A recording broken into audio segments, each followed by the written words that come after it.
Successful people come in all ages, shapes, sizes, and colors, but they all have one thing in common: a winning attitude. The attitude we habitually present to the world can be controlled by you and me. We determine our attitude when we get up in the morning and set out on a new day. And our days, all the years of our lives, will usually reflect and give us back what we really expect. We live in a world of words. No matter what something happens to be, we have a word for it. And some words mean a great deal to us. Words such as love, happiness, success, achievement, joy, ability. These words describe conditions all of us want. But there's one word that controls them all. That is, there's one word that describes a condition that will bring us all of these things or keep us from getting any one of them. It's been called the most important word on earth. If your youngster asks you what this word is, could you tell him? And if from all the many thousands of words in the language you were asked to select the one that would influence your life more than any other, could you pick the right word? I call it the magic word, and I've talked about it before.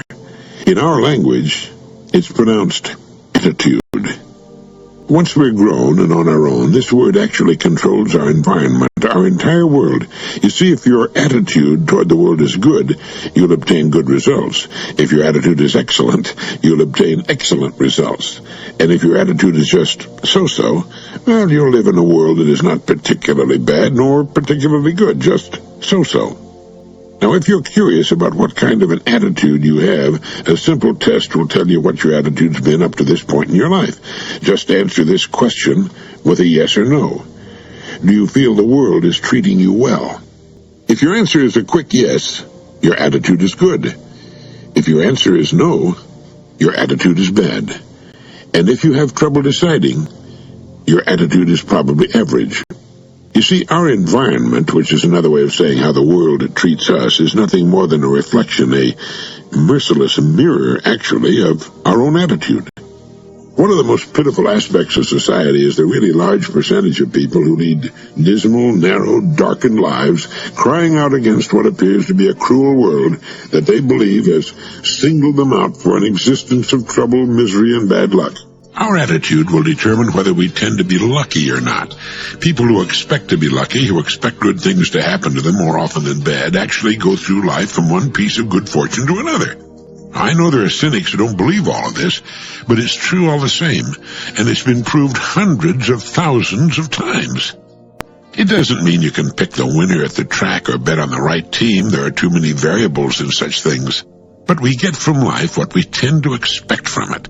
We do the things we make up our minds to do, live in the towns or areas we want to live in, and work at the jobs of our choice once we learn the magic of putting our minds and attitudes to work in our lives. The person with the attitude that he can't do something will seldom do it. The person who believes he can does. Perhaps not the first time, but his attitude gives him the confidence to stay with it until it's been accomplished. When I was starting out to build my business, I used to call on advertising agencies in Chicago. I met a lot of receptionists and telephone operators. I'd give my greeting and ask how they felt, and I recall hearing on several occasions, in fact most of the time, the response, "I'm tired." I'd say, "Well, it's only 10 o'clock in the morning. How can you be tired already? No sleep last night?" "No," the receptionist would say, "I got plenty of sleep. I'm just tired in the mornings." These people had tired attitudes. They expected to be tired, but if they were leaving on vacation that morning or a special weekend were coming up, chances are they'd get up feeling great. Nearly every time I've started something of some size and risk, I've had people tell me not to try. "You'll just lose your shirt," they'd say. They had losing attitudes. I never gave it a thought, and you'll find that typical of people who get things done. They may proceed with great caution and care and go to great lengths to avoid making any unnecessary mistakes. But they fully intend to win, and when they do, with an attitude of failure, we're whipped before we start. Successful people come in all ages, shapes, sizes, and colors. But they all have one thing in common: a winning attitude. I ran across a quotation by Norman Cousins I thought you'd find interesting. He said, "The prime fallacy of pessimism is that no one knows enough to be a pessimist." I'm sure a pessimist would counter with the remark that if that's true, no one knows enough to be an optimist, but this would not change the truth of the former thought. The prime fallacy of pessimism is that no one knows enough to be a pessimist. And regardless of whether this is also true of the optimist, we do know that over the long haul, we tend to get what we expect from life. Because we tend to get what we really expect from life, it makes a lot of sense to choose to be optimistic rather than pessimistic. How many times have you heard someone say, or perhaps have said yourself, "With my kind of luck, such and such is bound to happen," indicating that your luck is generally bad and that you expect the worst. Even when people find themselves enjoying a sudden stroke of good fortune, they'll often say, "Well, it's too good to last," again indicating that they expect their fortunes in life to be generally bad. Now, this must be a hangover from times going back to the Dark Ages, and perhaps before, when life was 1,000 times more precarious than it is today. As recently as 100 years ago, if you cut your toe and blood poisoning, as it was called, set in, you could be a goner. The mortality rate for children was astronomical, and almost as high for adults. If a person reached his 30th birthday, it called for a real celebration. In fact, birthday celebrations for any age took on importance, simply because getting from one to another was no little achievement.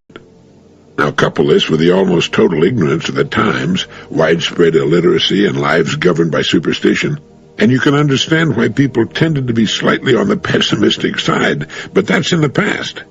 And even then, it was the optimists who were responsible for what little forward movement occurred. Pessimists aren't builders. They're more often stumbling blocks. Instead of looking for the reason something can be done or tried, they tend to look for reasons why it won't work. A pessimist is a real reactionary. He tends to go backward. He resists anything new and untried. He's the person who says the bottle is half empty instead of half full, or that the weather is partly cloudy instead of partly sunny. He dwells on his past failures and forgets his successes. He'll come up with 100 reasons for not doing something instead of a single good reason for doing it. He likes to say no to people, and as a result, says no to life. And getting back to that quote of Norman Cousins, perhaps the biggest fault of a pessimist is that he thinks he knows more than he does. He doesn't know about the power of enthusiasm and a good attitude. He won't move forward until all the lights ahead turn green, and thus never moves, because all the lights are never green at any one time. A person has to learn to be a pessimist. Children are the most wonderful optimists and think anything at all is possible. It must be in the home that so much of this natural enthusiasm dies or is killed. As George Santa Anna said, we must welcome the future, remembering that soon it will be the past. And we must respect the past, remembering that once it was all that was humanly possible. Let me quote something to you found in Carl Sandburg's account of the Kansas sodbuster. Who was that early sodbuster in Kansas? He leaned at the gatepost and studied the horizon and figured what corn might do next year and tried to calculate why God ever made the grasshopper and why 2 days of hot winds smothered the life out of a stand of wheat and why there was such a spread between what he got for grain and the price quoted in Chicago and New York. Drove up a newcomer in a covered wagon. What kind of folks live around here? Well, stranger, what kind of folks was there in the country you come from? Well, there was mostly a low-down, lying, thieving, gossiping, backbiting lot of people. Well, I guess, stranger, that's about the kind of folks you'll find around here. And the dusty gray stranger had just about blended into the dusty gray cottonwoods in a clump on the horizon when another newcomer drove up. What kind of folks live around here? Well, stranger, what kind of folks was there in the country you came from? Well, there was mostly a decent, hard-working, law-abiding, friendly lot of people. Well, I guess, stranger, that's about the kind of folks you'll find around here. And the second wagon moved off and blended with the dusty gray cottonwoods on the horizon while the early sodbuster leaned at his gatepost and tried to figure out why 2 days of hot winds smothered the life out of a nice stand of wheat. Noel McGinnis tells us that what Carl Sandburg is telling us here is that the world cooperates with us by conforming to our expectations of it. The classic example of this is, of course, the paranoid who suspects that everyone's against him and who therefore relates to people in such a way that they're bound to be against him. Psychologists have demonstrated that our idea of reality is determined by our perception of things, the way our senses interpret things, rather than the way things really are. Edward T. Hall has written that the relationship between man and the cultural dimension is one in which both man and his environment participate in molding each other. Man is now in the position of actually creating the total world in which he lives. In creating this world, he is actually determining what kind of an organism he'll be. Carl Sandburg, Dorothy Lee, Benjamin Lee Whorf, Edward Hall, and numerous others have told us, in essence, that we create our own space. Now, what does this mean? Well, as with Albert Einstein, it means that space is relative. Unlike Newtonian physicists, Einstein did not conceive of space as an absolute entity in relation to which things are organized. Quite the contrary, he defined space as the relationship that exists among things as a result of their organization. Well, the tendency for reality to be a self-fulfilling prophecy rather than an absolute given has been explained by some modern anthropologists. Dorothy Lee does a good job of it in Freedom and Culture. And what all this means for you and me is that our individual worlds will respond to us in the way in which we see them. They will become for us what we expect of them. We are the creators of our own surroundings. The saddest days of our lives are those days in which we can find nothing to be enthusiastic about. I think you can say that a person's enthusiasm is in direct proportion to the importance of what it is he's looking forward to. Thus, there are all sorts of degrees of enthusiasm. People tend to be mildly enthusiastic on Fridays simply because it's the last day of the week and they've got a free weekend coming up. People tend to be more enthusiastic about going home after work at night than they are about leaving for work in the morning. But the most fortunate people on earth are those who live most of their lives in a state of energizing enthusiasm. And you know what the key to enthusiasm is? Well, there are two keys, really. One comes from learning, the other comes from accomplishment. Learning new things tends to keep our enthusiasm high. Perhaps this explains the natural enthusiasm of children. If you've paid much attention to children, you've noticed that they're naturally enthusiastic and they're naturally happy. The reason adults tend to lose a lot of their enthusiasm for living is that they usually stop learning. As soon as school's over, they take the stand, consciously or unconsciously, that they know enough. Any learning they do from that point on, they do passively through the natural passage of time and experience, or again, passively through the media, newspapers, radio, and television. If new learning comes to them, it does so largely through no efforts, or at least minimal efforts on their part. Learning little that is new or interesting, their lives become repetitious and settle down into well-worn grooves.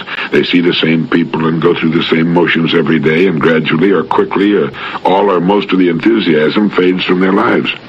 The second key usually ties in with the first, the second key being accomplishment. It's pretty hard to accomplish something new without first learning something new, even if the accomplishment is limited to improving one's golf game or making furniture in the basement. But we're enthusiastic when we're working on a project we want to complete or master. The key word there is want. It has to be something we want very much to do, as opposed to those duties and projects we must do whether we like them or not. Did you ever get a good look at a dog's face when he's chasing a rabbit? It's the happiest, most alert expression you'll ever see in your life. He's got something wonderfully worthwhile to do, and he's having the time of his life trying to do it. You'd hardly know it was the same dog you saw snoozing and twitching on the back porch before the rabbit came into the picture. He couldn't even keep his eyes open then. It's the same with people. The rabbit may be different for each of us, but it's our job to flesh it out. The word enthusiasm comes from the Greek word entheos, which means the God within. And the happiest, most interesting people are those who have found the secret of maintaining their enthusiasm, that God within. I'd like to read something to you that was written back in the year 1917. It was written by Bruce Barton, who lived to head one of the world's largest advertising agencies and who also won a seat in the United States House of Representatives. The fact that this story was written in 1917 is not important. It's as true today as it was then. Bruce Barton wrote, "A little while ago, I was in charge of a large organization of salesmen. My chief sent me to a Midwestern city to appoint a manager for that territory. There were two candidates. We had their records in detail, but we had never met either of them. I was to look them over, form my judgment, and appoint the better man. I met one in Cincinnati, the other in St. Louis. The man in Cincinnati said to me, 'What does this position pay?' I told him. 'That's more than I'm getting here,' he said, 'and I should like the job. Every man wants to better himself when he can.' The St. Louis man did not wait for me to arrive in the city. He found out what train I was coming on, rode out on the line, and surprised me by walking down the aisle of my car. He began to talk. He told me about himself, his training, and his selling experience. He'd drawn up plans in detail for the development of our territory. He told me how many men he expected to have working by the end of the year, and just how he thought he could increase our volume of business. I had to hire him finally in order to get a chance to go to bed that night, and in his enthusiasm he forgot to ask me, and I forgot to tell him what the salary would be. The first man had wanted a better job, which is commendable enough, but I hired the man who was enthusiastic about the opportunity. Napoleon's adversaries used to speak of him as the 100,000 man, meaning that his spirit infused into an army was equal to an additional 100,000 troops. They criticized his tactics. They accused him of disregarding all the rules of successful warfare, yet he won, and they lost, because his enthusiasm carried his soldiers to impossible achievements. Encourage your children to express their enthusiasm and delight. Let them believe that the world is full of wonderful things, and they themselves full of splendid possibilities. They can learn self-repression in later years, but enthusiasm, once lost, is lost forever. Men are nothing, said Montaigne, until they're excited, and Montaigne was right. Well, that's the story that Bruce Barton wrote in 1917, but you could haul it out 100 years from now and its lesson would be just as valuable. We should never lose our zest for living, our excitement and enthusiasm, our curiosity and our desire to know. The person who does is certainly blind to the world, its miracles and possibilities, and his own possibilities. And when we put a damper on a child's enthusiasm, we're repressing one of his most valuable emotions. You know, the world is as exciting today as it was when we were children. The trouble lies in the fact that we tend to lose our children's eyes, and because of it, our enthusiasm for life. How would you answer the question, why are you here? Go ahead, ask the question. Ask, why am I here? Do you know? Dr. Albert Einstein was asked to answer that question, and he did. Do you know what he said? Well, I'll get to it in a moment. You know, it's been said that if the universe is an accident, we are accidents. But if there's meaning in the universe, then there's meaning in us also. And since it is believed that Dr. Einstein understood more about the laws governing the universe than any person who ever lived up until his time, let's go to him for some answers. He believed there was some sort of meaning in the way things are. He was sure of it. He said, the more I study physics, the more I'm drawn toward metaphysics. The word metaphysics simply means beyond physics, the study of what is beyond measure, the invisible forces at work. Getting back to Einstein, if you haven't done so, you would enjoy reading Einstein, The Life and Times by Ronald W. Clark. Albert Einstein was so remarkable a man that it was as if he had arrived on this planet through some mistake in celestial navigation, and as a result devoted his life to solving the problems of time and space so that the mistake would not be repeated. Dr. Einstein belonged to no formal religion or sect. Yet he was a deeply religious man in the cosmic sense. He believed that such magnificence and colossal order, the great cyclotron of the universe, as Ronald Clark puts it, could not have been an accident. And he addressed himself to the purpose of life. He answered the question, why am I here? As well as it has been answered, I believe, when he said, man is here for the sake of other men only. Now, he used the word man in its classical sense, the idiomatic man, meaning human beings of both sexes, of course. So he said that we are here for the sake of others only. Is that the way you would have answered it? Do you believe that you are here solely to serve others, and through serving others, are being served and enjoying life as a result? We are here for the sake of serving others only. And to the extent that we serve others, will we know the joy of living. To many that'll sound silly and square, but that's what it comes down to nevertheless, and sometimes it takes a long time to learn the truth of it. Millions never learn it, and grow old in querulous discontent, wondering what went wrong with their lives. Our rewards in life will always be in direct proportion to our contribution. This is the law that stands as the supporting structure of all economics and of our personal well-being. Unfortunately, most people either don't know about this wonderful rule or think that somehow it applies only to the other guy. Most people believe we should have speed limit signs too, but that they're for other people who don't know how to drive as well as they do. Let's get back to the law of rewards equaling contributions. The law's in operation all the time, whether or not we know about it or go along with it. It's like an apothecary scale, you know, the kind with a cross arm on top from which depend two bowls on chains. A delicate and honest mechanism. Let's label one of the bowls rewards, and the other one contributions. Most people concentrate on the bowl marked rewards. That is, they want things, more money, a better home, education for the kids, travel, retirement, so on, all rewards. They're hungering for the rewards. But the rewards aren't materializing because they're forgetting the bowl marked contributions. In other words, they're concentrating on the wrong bowl. They're like the man who sat in front of the stove and said, "Give me heat, and then I'll give you wood." He could sit there until he froze to death. Stoves don't work that way, and neither does life or economics. We can actually forget about the bowl marked rewards. All we have to do is concentrate on the bowl marked contributions. Life and basic economics will automatically take care of the rewards. It's a fact that most people have this backward. Now, what do we mean by contribution, and to whom do we contribute? You can define contribution as the time you devote to whatever it is you do and the degree of excellence you put into it. And your contribution is to mankind, and mankind can be defined as the people you serve. So you can break it all down to a simple equation. Your rewards will be determined by the way you do your job, multiplied by the number of people you serve. In our exploding economy today, if a person isn't happy with his rewards, he should take a good long look at his contributions. This may seem like a hard, cruel way of looking at things, but laws are good or bad only in the way we look at them. If you feel you're being held back in life, or that you're not getting enough of the things you should, to paraphrase the late John F. Kennedy, ask not what you can get, but what you can do, what you can contribute to the causes and people it is given you to serve. Your rewards, believe me, will always take care of themselves. Here are a few thoughts that you can make your own. Thoughts, if you do make them your own, that will guarantee your success all the years of your life. Now, that's quite a statement, but it's true. Now, to begin, let's understand that growth and increase are a part of mankind and all of nature. It's inherent in each of us to desire more.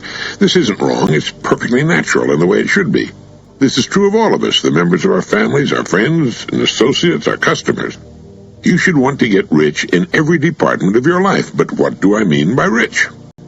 Getting rich for you is getting what you want very much. For some, it means a bigger income or a large sum of capital. That's fine. You can get it without hurting or even competing with any other person. In fact, you can thereby increase the general well-being of everyone with whom you come in contact. Unfortunately, the uninformed believe that you can get ahead in the world only at the expense of someone else. This isn't true. No one can become rich in any way without serving others. Anyone who adds to prosperity must prosper in turn. Getting rich for you may mean obtaining more love, greater peace of mind, owning the home of your dreams, or accomplishing something else you've set your heart upon. In short, getting rich is getting whatever it is you want very much. It's as simple as that. Now, the first step is to understand completely that it's right for you to want what you want. All human activities are based on the desire for increase. People seeking more food, more clothes, more knowledge, more pleasure, more life. The next step is to understand that you need not compete with or deprive anyone. Don't compete. Create. In this way, you add to the general well-being without taking anything away from anyone. Remember to give to every person more than you take from him. Now, at first, this may sound absurd, so let's dig into it a little. In order for a business or a person to expand, and remember expansion is the natural desire of mankind, we must give more in use value than we charge. A building nail doesn't cost much, yet its use is great and goes on for years. This cassette didn't cost much, yet if you can get ideas from it that can bring you more than you now have, its use value will greatly exceed its cost. How much does it cost to give love, respect, and consideration to those near you? Very little. Just a little extra effort. Yet love, respect, and consideration are priceless to the person receiving them. This is the key. Give more than you receive in everything you do. In this way, you're building a great credit for yourself that must come to you in some form, sooner or later. You are taking out less than you're putting in, and by so doing, you're building a tidal wave of future prosperity. This is the law of increase. It's understood and followed undeviatingly by every successful business person, artist, professional, and worker, by every successful mother and father and friend. It's the most striking attribute of all successful people, companies, and institutions. Now let's go back to the idea of creating instead of competing. You're the point from which all increase must stem. Not your company, your spouse, your parents, or your friends. You're the creative center of your universe. Increase must come from you personally. Find ways to do the things you do that reflect you and your own unique talents and abilities. If you do this, no other person in the world can operate exactly as you do. You will not be competing with anyone. You'll be creating from within yourself. As you find new and better ways of giving more in use value than you're receiving in money, more and more people will turn to you. You'll find your circle of friends increasing. If you're in business, you'll find it continually growing, expanding. Do this in a quiet and unobtrusive manner. You don't have to shout about how much you're doing for others. They'll recognize it and be drawn to you. One of the most interesting things about such increase is that totally unexpected and wonderful things will begin to occur in your life. People you don't know of exactly what you need will make their appearance at the right time and in the right place. Everything will begin to dovetail, and your life will take on new meaning and direction and bring you far greater rewards. Let the impression of growth, of increase, mark everything you do. As you do these things, keep constantly before you the vision of what it is you intend to accomplish. Don't worry about it. Don't fret about it. Just know you're going to accomplish it. And following these rules, you can't fail. Dr. Albert Schweitzer once said, "I don't know what your destiny will be, but one thing I do know. The only ones among you who will be really happy are those who have sought and found how to serve." People who have not found a meaningful way to serve tend to be at odds with themselves and their worlds, the so-called empty nest years of millions of middle-aged women with a great deal of talent and ability, with a great deal to give, and no place to put it. They putter around the empty house doing simple automatic chores while literally aching for something more meaningful to do, a way of serving that will bring them the contentment and fulfillment and happiness they yearn for. We feel nervous and depressed when we're not being of service. It's what gives meaning to our leisure and gives us a feeling of being needed and important. Every person should ask himself, how can I best marshal my human resources and apply them to a field in which I have interest in a way which will maximize my service? If I can do that, everything else is very likely to fall into place. Millions who find their lives boring, who find themselves depressed, at odds with themselves and others, who find themselves suffering from a restless discontent, called the malaise of our times, should seek ways of being of service. I read recently about a psychological test in which you're supposed to complete 20 statements beginning with the words, "I am." That is, on a sheet of paper, you write down the number 1, and behind it write, "I am," and then complete the sentence. You might begin by writing, "I am a human creature." Then on line 2, you again begin the statement with "I am," and make a statement about yourself. You do that 20 times, and before you reach 20, you're making some pretty revealing comments. You're digging for information about yourself. In fact, you're doing what Socrates suggested we do when he said that an unexamined life is not worth living, or words to that effect.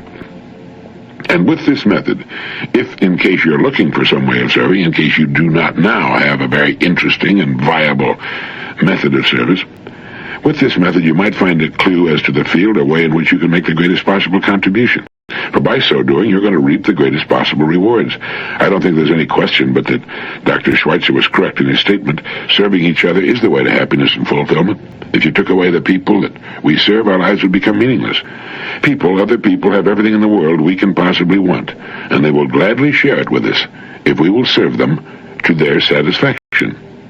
The real purpose of our journey through life is to find out how best we can serve. Have you ever noticed that when someone calls you on the phone, you immediately form a mental picture of the person? You get not only a mental picture of his face and figure, or hers, but a feeling with regard to his or her personality. And that feeling you get is either good or bad. That is, the person affects you either pleasantly or unpleasantly. There's hardly ever a perfectly neutral feeling. It's either favorable or unfavorable. And to carry it a step further, You project a picture in the minds of the people with whom you come in contact. And again, whether it's on the phone or in person, that picture is either favorable or unfavorable. You're projecting these pictures all day long to your children, your marriage partner, the people who serve you, your associates, your boss, everyone, all day, every day. So how's your picture? How do you appear to people passing by on the street? Do you appear happy, unhappy, bored, disinterested, worried, successful, or unsuccessful? The picture you project, the way in which you communicate to every person you come in contact with during the day, is a reflection of your total personality. The picture you project is determined by how you feel inside. The people who project the best pictures are those who know how to be grateful. Their gratitude for what they have, for what they are, kind of radiates about them. They don't worry about what's missing, but are grateful for what's there. They don't concentrate on the shortcomings of their marriage partner or their children. They're grateful just to have them. They look upon problems as things to be solved, and are grateful for the capacity and wisdom to overcome them. These are the people who run deep. More than any other factor, gratitude projects the kind of picture that is irresistible. It attracts men, women, dogs, and cats. It also attracts a condition mistakenly called good luck. These people are easy to recognize. There's a calm, sort of level look to their eyes, and smiling comes as naturally to them as breathing. They don't complain about what's to be done. They simply do it, and do it well, and then start looking around for something else to do.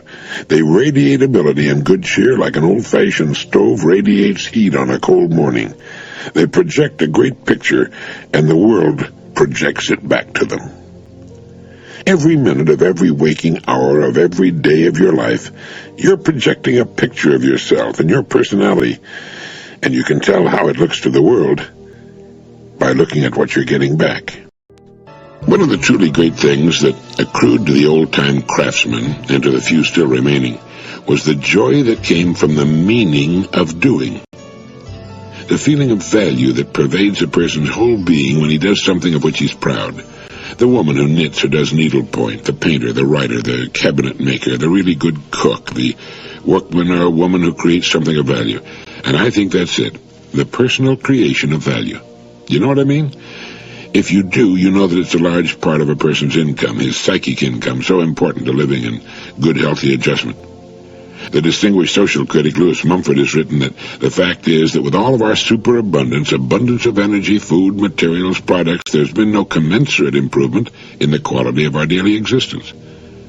He said the great mass of comfortable, well-fed people in our civilization live lives of emotional apathy and mental torpor, of dull passivity and enfeebled desire, lives that belie the real potentialities of modern culture.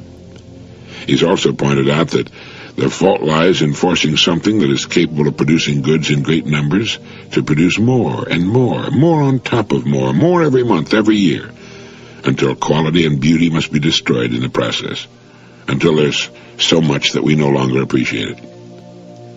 Mumford's concerned, and I think every thinking person will agree with his concern. He's concerned with balance and self-discipline, with the sort of person who will do intelligently and well whatever he turns his hand to, because he understands the meaning of doing, the meaning of value, not only in that to which he turns his hand, but in his life as well. There's meaning in doing something well, anything really. You know, there are no so-called good jobs and bad jobs. Every job holds within it the road to greatness if it's done well, if it can give us the meaning and satisfaction that come from doing a job as well as we can learn to do it.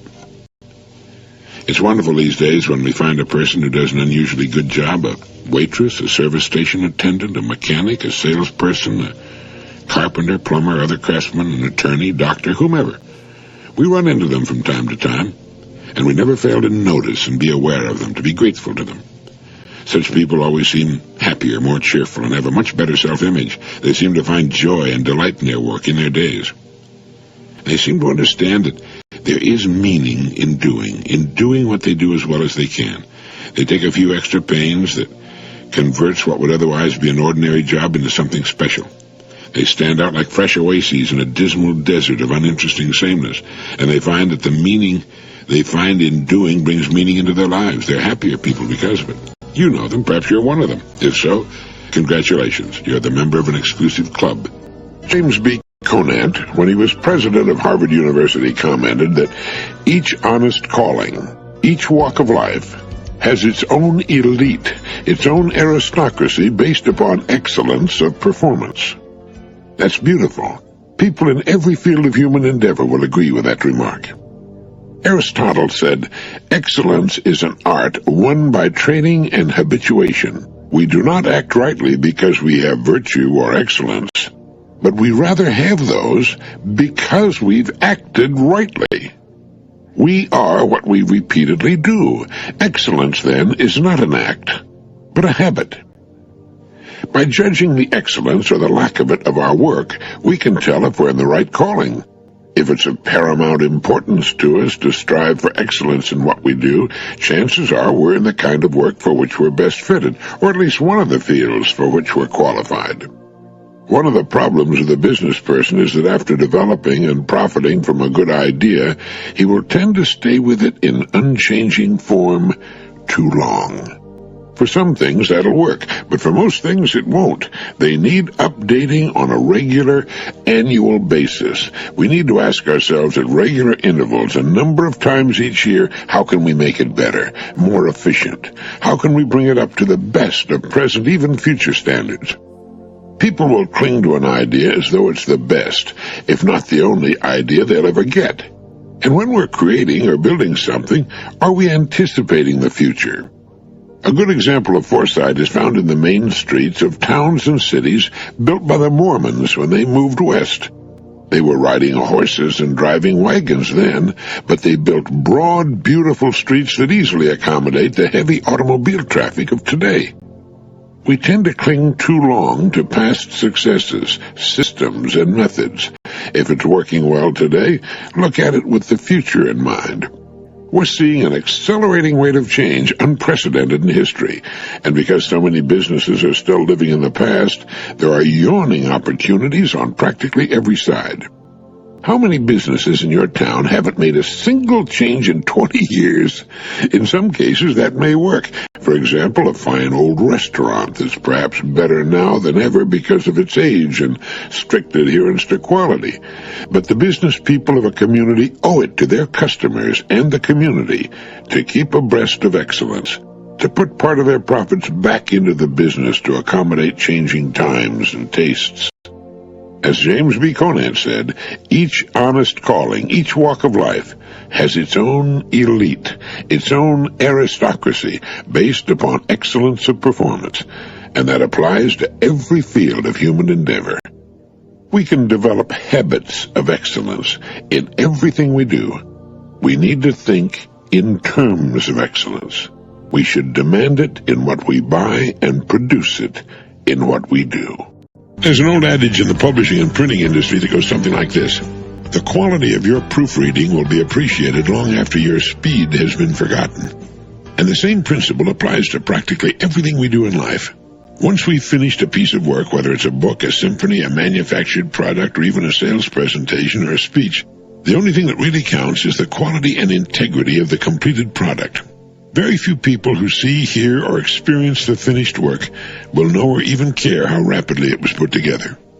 The things we treasure in life are most often those things that were not produced in a hurry, and we can see a return to the old ways of quality first and speed second in many of the better products being marketed today. In this era of increasing pressures and tensions, it often seems that we tend to put an unjustified premium on how quickly a given job can be accomplished. And it's a good idea to pause once in a while to remind ourselves that in the final analysis, it's the quality of our work that's most important, not how fast we were able to turn it out. Some of the better furniture houses will keep you waiting months, maybe a year, for the furniture you order. They don't like to keep you waiting, but they won't compromise with quality, so if you want that particular item, you wait. There's a tremendous opportunity in virtually every field for the person of dedication who has the willingness to work, to succeed by turning out a truly quality product. There's a man of my acquaintance who earns all the extra money he can use by working as a handyman. He has back orders stacked a foot high. He charges a good rate for his work, but his work is really first rate. It's excellent. No matter what you might need done around the house, painting or repairing of any kind, he can do it, and do it beautifully. As a result, he decides on his own income.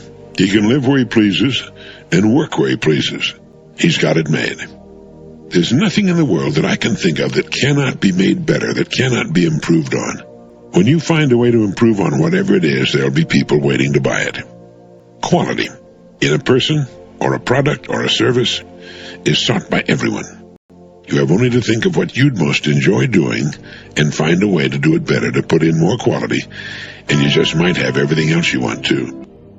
A friend of mine passed along to me an old out-of-print book entitled The Magic of a Name.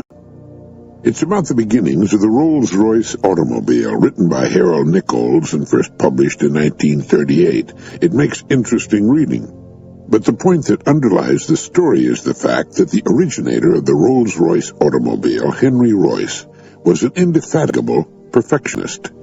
He didn't invent the automobile, he just wasn't happy with it. He thought it was too noisy for one thing and too heavy and inefficient. And so it happened that in Manchester, England, on April 1st, 1904, there came into being a motor car unlike any other that had been seen or heard before. As Earl Nightingale put it, save for a gentle foot from its exhaust pipe, it made no noise at all. There was no clatter from the engine, no grinding from the gears and back axle. And this comparative silence in the days when the noise of a motor car had been likened with deadly accuracy to an avalanche of tea trays was something to marvel at indeed. At the wheel of this miraculous machine sat a bearded figure of some 40 years of age, whose piercing eyes were lit with a gleam of triumphant concentration. It was Henry Royce, later Sir Henry, the perfectionist. The trade name Rolls-Royce went on to become synonymous with anything excellent or outstanding. The Spitfires of the Battle of Britain in 1940, which had Rolls-Royce engines, were a big factor in winning that war. In fact, there's a beautiful stained glass memorial window at the Rolls-Royce aircraft engine plant commemorating the pilots of the Royal Air Force, and it reads, "Who in the Battle of Britain turned the work of our hands into the salvation of our country." But the point I want to make is that to become successful and outstanding at something, we don't have to come up with something new. We need only find ways of doing it better. If you think about it, it's the key element in virtually all success stories. Hilton hotels, Holiday Inns, Kentucky Fried Chicken, McDonald's hamburgers. The list is endless. If you want to succeed at something, just do it better. Henry Royce was so wrapped up in the business of producing a superior automobile, he would forget to eat for days at a time and sleep on a bench in the foundry. A boy was hired to follow him around with a glass of milk and some bread so he wouldn't get sick from malnutrition. He once heard a mechanic make the statement, "Okay, that's good enough," and they almost had to tie him down. Nothing was good enough for him. And his name and the name of his salesman-distributor partner, C.S. Rolls, is a symbol of quality. It's the same in every field. Advertising to zinnia growing. Give it the kind of study and all-out dedication that Royce gave to his cars, and your name will someday stand like some of those I mentioned earlier.